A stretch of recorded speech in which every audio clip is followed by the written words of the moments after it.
Hello दोस्तों, नमस्कार। SMKC channel में मैं आप सभी लोगों का दिल से बहुत बहुत स्वागत करता हूं। दोस्तों, इस वीडियो में हम लोग बात करने वाले यहाँ पे सिर्फ और सिर्फ एक ही स्टॉक से रिलेटेड। यस, बट उस एक स्टॉक के ऊपर जाने से पहले हम लोगों को बहुत कुछ चीज़ों को यहाँ पे देखना पड़ेगा, समझना पड़ेगा। इसीलिए इस वीडियो को पूरा देख लेना, तो आप लोगों को वो जो लिंक है वो सारी चीज़ें समझ में आएगी। वरना क्या होता है कि अगर भगा के देखते हो, सिर्फ नाम देखते हो, तो वो लिंक टूट जाएगी।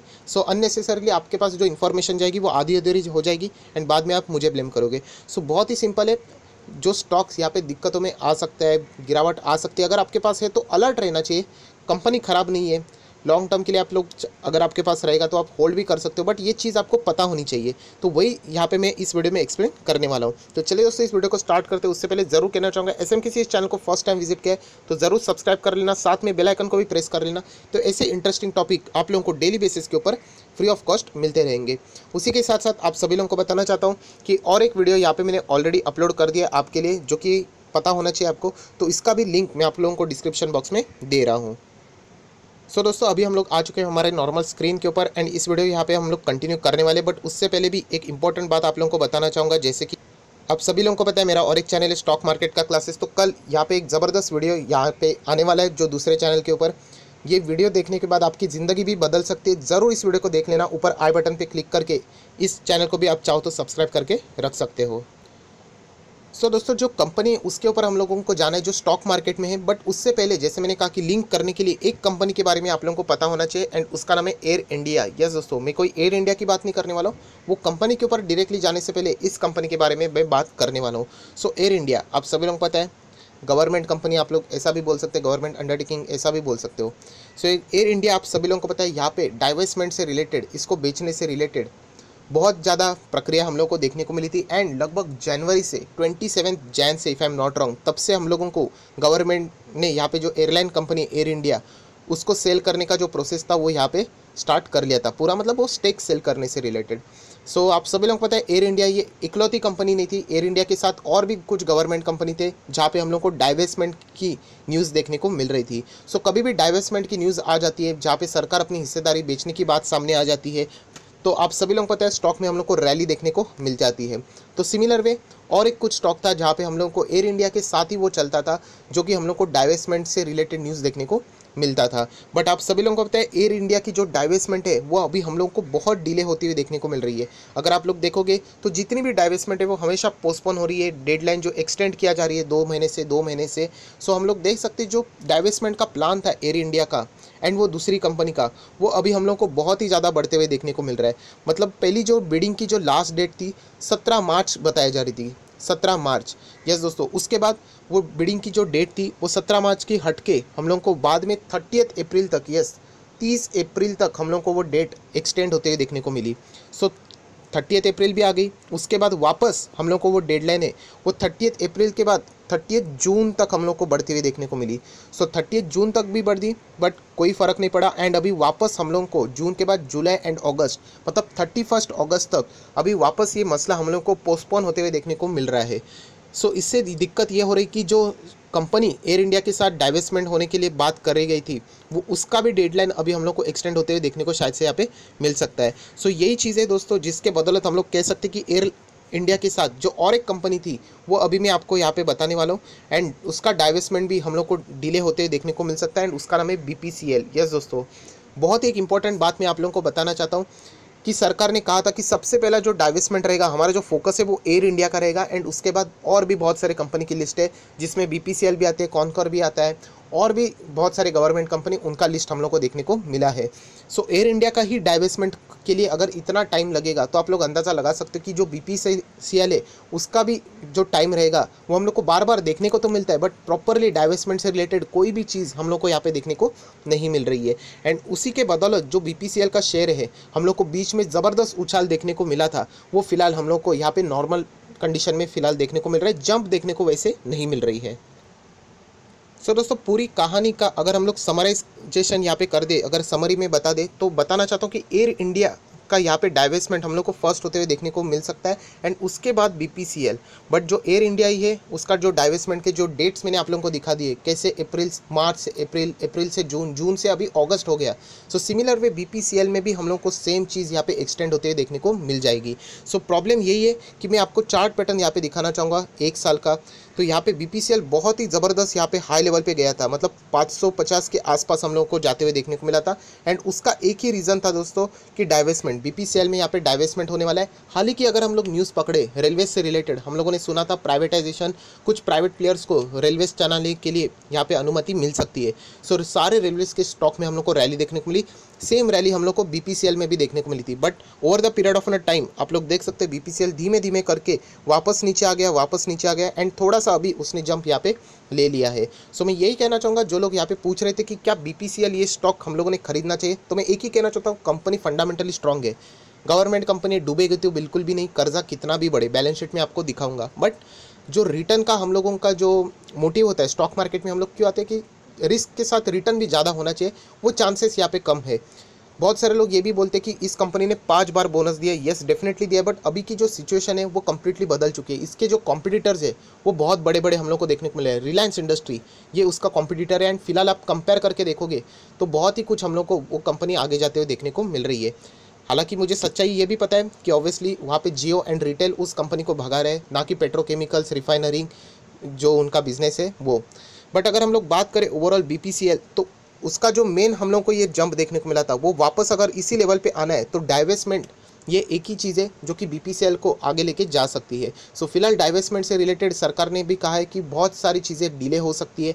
इनफैक्ट आप सभी लोगों को पता है जितने भी सरकार के जो प्लान्स थे आईपीओ लाने से रिलेटेड भी, वो भी हम लोग को डिले होते हुए देखने को मिल रहे हैं। सो अगर ये डाइवेस्टमेंट जितना डिले होता चला जाएगा, बीपीसीएल के लिए भी हम लोगों को उतनी ही परेशानी देखने को यहाँ पे मिल सकती है। सो से सारी चीज़ें हैं वो आप सभी लोगों को, जो इसे मैं हमेशा बताता हूँ, ये न्यूज़ बेस के ऊपर है, इफ़ कंडीशन के ऊपर है। अगर सरकार यहाँ पे डिसीजन लेती है कि बीपीसीएल का डाइवेस्टमेंट हम लोग कल ही करेंगे, परसों करेंगे फॉर एन एग्जांपल, सो इस शेयर में आग लगना तय है, जंप आना तय है। बट अगर ये प्रोसीजर अगर डिले होती रहेगी, जो कि प्रैक्टिकली होनी चाहिए, तो हम लोग को ये शेयर हमेशा हम लोग को दबे दबे से देखने को मिल सकता है। तो इसीलिए मैंने आप लोगों को ये सारी चीज़ें यहाँ पे ये कहानी बता दी। यूजुअली ये चीज़ें आप लोगों को कोई नहीं बताता। सो बीपीसीएल की अगर हम लोग बात करें, एनएससी के ऑफिशियल वेबसाइट पे यहाँ पे आ जाते हैं। इसका जो हाई हम लोगों को यहाँ पे देखने को मिला है 550 के अराउंड। यस दोस्तों, 550 के अराउंड नवंबर के ही टाइम पे जब ये न्यूज़ आई थी सबसे पहली कि इसका डाइवेस्टमेंट होने वाला है, तो तभी कंपनी ने तेज़ी पकड़ ली थी।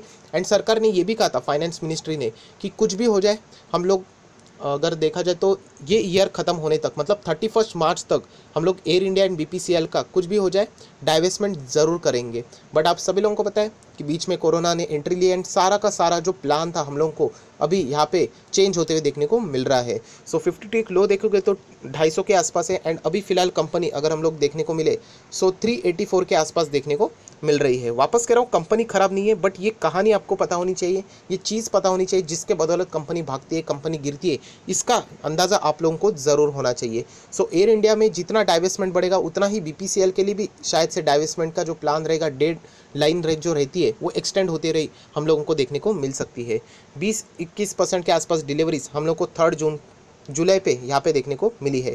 कंपनी इन्फॉर्मेशन में चले जाएंगे तो आप लोग यहाँ पे देख सकते हो, जो कंपनी का पिछले क्वार्टर का प्रॉफिट था 1,26,000 के आसपास था, जो कि इस वक्त हम लोगों को नेगेटिव होते हुए देखने को मिला है।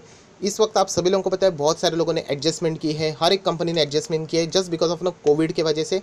एंड आप अंदाज़ा लगा सकते हैं कि Q4 के रिजल्ट अगर ऐसे तो Q1 के नंबर्स यहाँ पे क्या आ सकते हैं। सो ये सारी चीज़ें आप लोगों ने मेजर करनी चाहिए, उसके बाद डिसीजन लेने चाहिए कि कौन सी कंपनी आगे बढ़ सकती है। कॉर्पोरेट एक्शन की बात करें तो कोई टेंशन की बात नहीं, कंपनी डिविडेंड रेगुलर बेसिस के ऊपर देती है। इस वक्त तो कंपनी ने लगभग 16.5 रुपये का भी डिविडेंड यहाँ पे दिया है। बट आप सभी लोगों को यही कहना चाहूँगा कि सिर्फ डिविडेंड ये आपका टारगेट नहीं होना चाहिए, कैपिटल गेन ये भी इंपॉर्टेंट है। अगर कोई शेयर 100 का यहाँ पे 80 हो जाता है एंड उसके बाद अगर आपको 16 रुपये का डिविडेंड मिलता है तो उसका कोई महत्व नहीं होता, क्योंकि शेयर प्राइस 20 रुपये से नीचे गई है। ये सिर्फ एग्जांपल बताने के लिए कि जो लॉन्गर पीरियड ऑफ टाइम की बात है उसके लिए। सो ये एक इंपॉर्टेंट फैक्टर है जो कि आप लोगों ने ज़रूर फोकस में रखना चाहिए। शेयर होल्डिंग पैटर्न तो येस हम लोग कह सकते हैं, गवर्नमेंट कंपनी ऐसा ही बोल सकते हैं। 52% के शेयर प्रमोटर के पास है। कितने गिरवी है तो उसका भी अंदाज़ा आप लगा सकते हो कि कोई भी शेयर यहाँ पे गिरवी नहीं रहेगा। सो ये सारी चीज़ें हम लोगों ने यहाँ पे देख लिया। एंड जो बैलेंस शीट आप लोग पूछते हैं, कंपनी की बैलेंस शीट अगर हम लोग देखेंगे तो ऑब्वियसली बहुत ही बड़े फिगर्स देखने को मिलेंगे। गवर्नमेंट कंपनी है। सो रिजर्व्स कंपनी के 32,000, 34,000 एंड 31,000 करोड़ के रिजर्व्स है। सो रिजर्व्स में कोई प्रॉब्लम नहीं है। बट कंपनी का कर्जा देखोगे 22 करोड़, 27,000 करोड़ एंड अभी तो डबल हो चुका है, 43 to 44,000 करोड़ का कर्जा है। सो इतना बड़ा कर्जा किसी नॉर्मल कंपनी में होते तो प्रेशर ही आ जाता है, बट ये गवर्नमेंट कंपनी, तो इसीलिए हम लोग कह सकते हैं कि यहाँ पे सर्वाइवल चल रहा है। कैश एंड बैंक बैलेंस की बात करें तो इतनी बड़ी साइज़ वाली कंपनी का कैश एंड बैंक बैलेंस सिर्फ 115 करोड़ के आसपास देखने को मिल रहा है।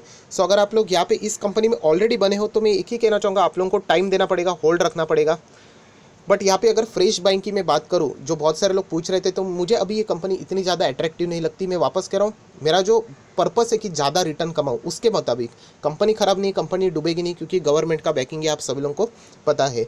बट जैसे मैंने आप लोगों को दिखाया कि इसका जो कॉम्पिटिटर है फिलहाल रिलायंस इंडस्ट्री, वो हम लोग को बहुत ही अच्छा खासा परफॉर्मेंस देते हुए देखने को मिल रहा है। 3 महीने का रिटर्न देखोगे, बीपीसीएल ने भी दिया है रिटर्न 12%, 12.5%, बट रिलायंस का रिटर्न आप देख सकते हो लगभग 51% से ज़्यादा के रिटर्न है। 6 महीने की बात यहाँ पे करें तो बीपीसीएल हम लोग को नेगेटिव जाते हुए देखने को मिल रहा है, बट उसका कॉम्पिटिटर उतना ही रिटर्न पॉजिटिवली में दे रहा है, ये एक इंपॉर्टेंट बात है। 1 साल के रिटर्न की बात करें तो आप देख सकते हो यहाँ पे भी कहानी सेम ही है, जो इसका कॉम्पिटिटर है वो ज़्यादा रिटर्न दे रहा है। 5 साल के भी रिटर्न देखें तो बहुत ही तेज़ हम लोगों को, मतलब 10 गुना ज़्यादा रिटर्न, 10 गुना ज़्यादा रिटर्न यहाँ पे उसका कॉम्पिटिटर देते हुए देखने को मिल रहा है। एंड मैक्सिमम रिटर्न की बात करें तो वो भी हम लोग यहाँ पे देख सकते हैं। सो ओवरऑल बताने का मकसद यही है दोस्तों कि बीपीसीएल ये कंपनी ख़राब नहीं है, बट ये जो कहानी आप लोगों को बताना चाह रहा था, ये ज़रूर पता होनी चाहिए कि एयर इंडिया एंड बीपीसीएल इनके डाइवेस्टमेंट के प्लान ये सबसे टॉप पे है। मतलब बहुत लंबी लिस्ट है, अगर आपको बताना चाहता हूँ डाइवेस्टमेंट की, ये बहुत लंबी लिस्ट है। एंड उसके शुरुआत में ही एयर इंडिया एंड बीपीसीएल का नाम है, जैसे कि अल्फ़ाबेटिकली आप पकड़ लो।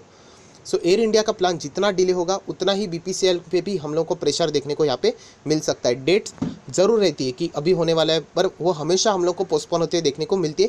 तो बताने का मकसद ये है कि आप लोगों ने इसके जो डाइवेस्टमेंट की जो न्यूज़ है उसके ऊपर हमेशा फोकस ज़रूर रखना चाहिए कि डाइवेस्टमेंट होने वाला है या नहीं, अगर ये होगा तो कैंसिल किया कि नहीं, अभी ऑलरेडी इन्होंने क्या क्या बताया, ये सारी चीज़ें आप लोगों को पता होनी चाहिए। उसके बाद ही आप लोग यहाँ पे प्रॉपर डिसीजन ले पाओगे। सो अगर कंपैरिजन की बात और आगे लेके जाए तो आप लोग देख सकते हैं मार्केट कैप में बहुत ही बड़ी कंपनी है रिलायंस इंडस्ट्री, आप सभी लोगों को पता है। पी रेशो की बात करें तो रिलायंस का ही पी रेशो बीपीसीएल से ज़्यादा देखने को मिल रहा है, बट ये भी मैंने आपको बताया था एक गलतफहमी है। बहुत सारे लोगों को लगता है कि पीई रेशो ज़्यादा है मतलब वो कंपनी ख़राब हो गई, ऐसा नहीं। महंगे शेयर्स हमेशा आप लोगों को हाई वैल्यूएशन, हाई इंडिकेटर्स रहते हैं, उसी के ऊपर देखने को मिलेंगे।